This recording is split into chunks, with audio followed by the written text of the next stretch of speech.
Hey everyone, it's Heather Nichols and welcome to another Make It Monday. Today we're going to do a cute little polka dot texture with Copic markers. We're going to use this little die cut whale from the whale. It coordinates with the whale wishes set and the sentiment as well.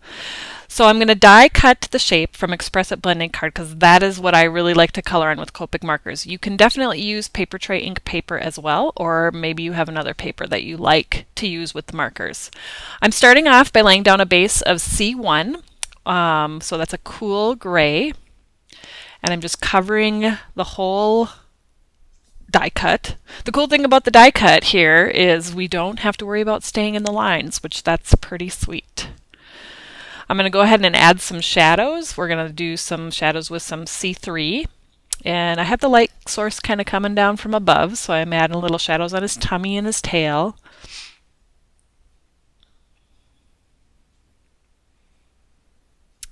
And I'm going to go back with the C1 and kind of blend, just kind of start blending that gray in.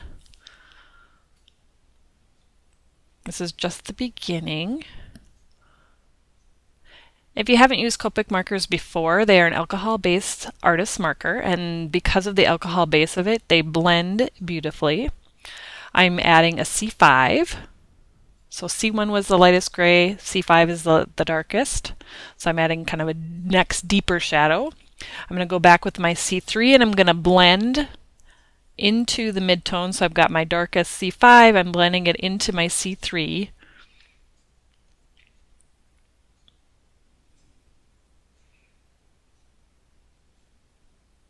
So it's kind of a little bit of a process to get all of the blending done.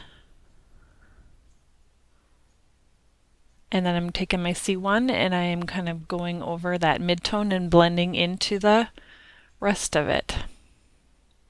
So I started with my light, had a nice base down, added kind of my midtone, my C3, used my C1 to blend in, and then added a darker shadow with the C5, used the C3 to blend the C5, and I'm doing one last kind of overall blend with the C1.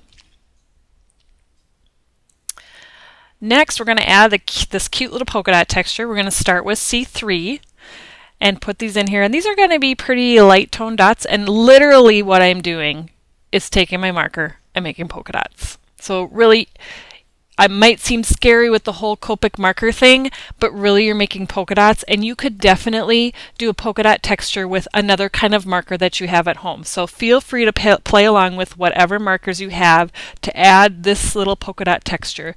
Play around with some different colors. Next, I'm going to take the Colorless Blender. If you don't know about Copic markers Colorless Blender, it actually doesn't really blend color. It pushes color or takes it away.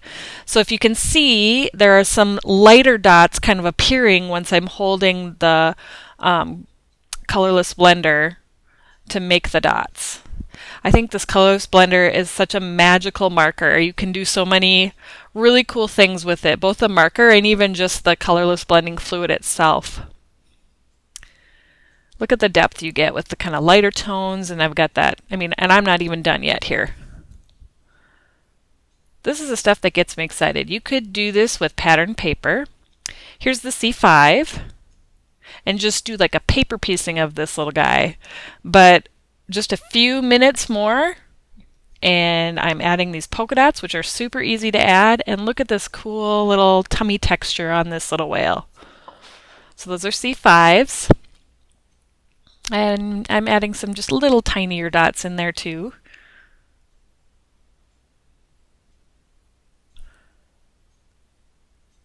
And then I'm going to go back and I'm going to add some more C3s. Kind of that mid-tone of dot color I've got going on there. And I don't know if you noticed, but several times I have opened the wrong end of the Copic markers. And there is a gray line on the one end of the Copic marker that is the brush tip. And I know that, but I continually open the other end. And you probably do too. This is C7. This is a darker gray yet. And I'm just doing a few. I don't want to like overwhelm with the darkest color, just a few along the bottom. So I've got them all colored, and I'm going to go ahead and add a little eye. I'm just using a black brad.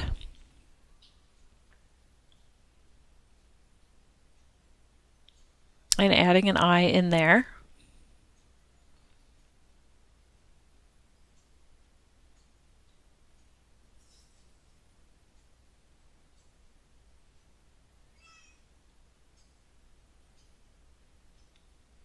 Just flattening it down.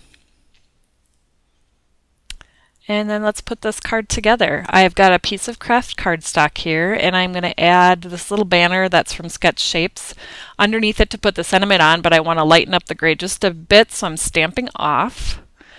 And then I'm going to stamp that little banner right onto the craft cardstock. And the little whale is going to kind of sit right on that banner.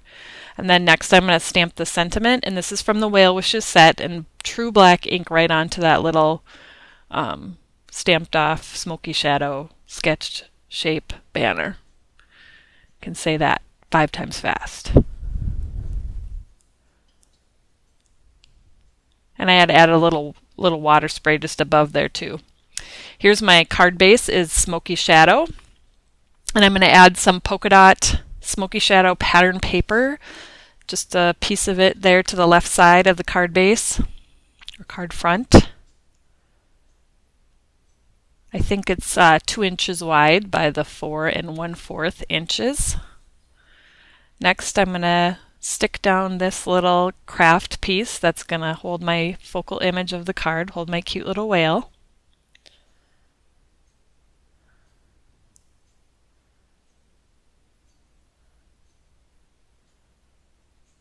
And then I'm adding my whale using these are 3D foam squares. Just peeling off the little papers, so he pops up just a little bit from the main card front.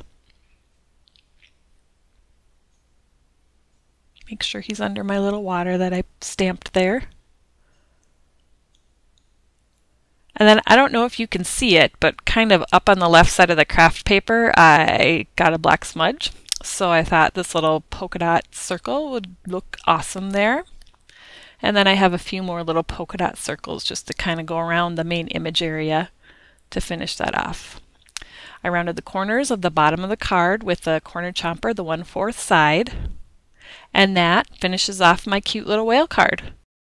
So join along and create polka dot textures with Copics or markers you might have. Get all the details over on Nicole's blog. Thanks so much, everybody. Have a great week.